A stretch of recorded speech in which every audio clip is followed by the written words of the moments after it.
Ano kapag yung jowa mo online di mo alam na kaaway mo pala sa school? Ganyan kasi yung nangyari sa akin. Hi, ako si Jay. 18 years old na ako at mag-grade 11 na ako sa pasukan. Actually, hindi ako excited pumasok kasi lagi naman ako nabubuli. Di naman kasi ako gwapo or hindi din maganda yung humor ko. Pero kahit ganito may girlfriend naman ako. Well, technically, online girlfriend. Since di ko pa siya nakikita buong buhay ko. Mag-iisang taon na kami ni Kimiko. Nakilala ko lang siya sa Discord. Nagsimula yan nung naghahanap ako ng kalaro.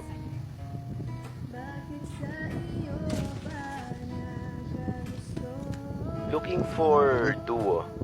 Pwedeng lalaki pero prefer babae. Grabe naman sa prefer babae. Kaya nga pwedeng lalaki eh. Sus, kahanap ka lang ng kaduo eh.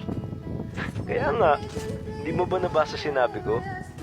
Sus, pare-pareho talaga kayong mga lalaki dito sa Discord. Lo, nadamay pa nga ako. Kaya ng power. Naghahanap lang naman ako ng kaduo. Lahat naman kayo naghahanap ng kaduo eh. Tapos iiwan din after magsawa. Or worst, ipagpapalit niyo pa kami sa nakilala niyo ng in-game. Kalma lang te. Bakit ba? Iniwan ka ba ng kaduo mo? Wala ka na doon.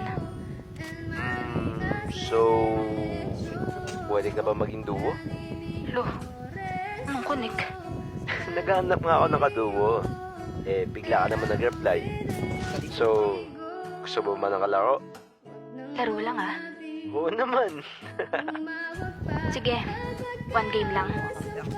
Dami pang sinasabi no? Makikipaglaro din naman pala.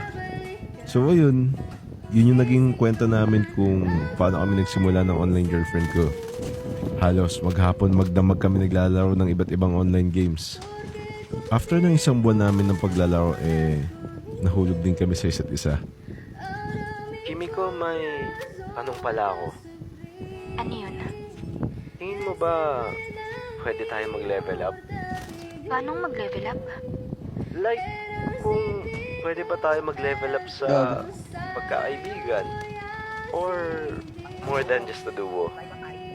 What do you mean? Gusto kasi kitang maging kaduo for life.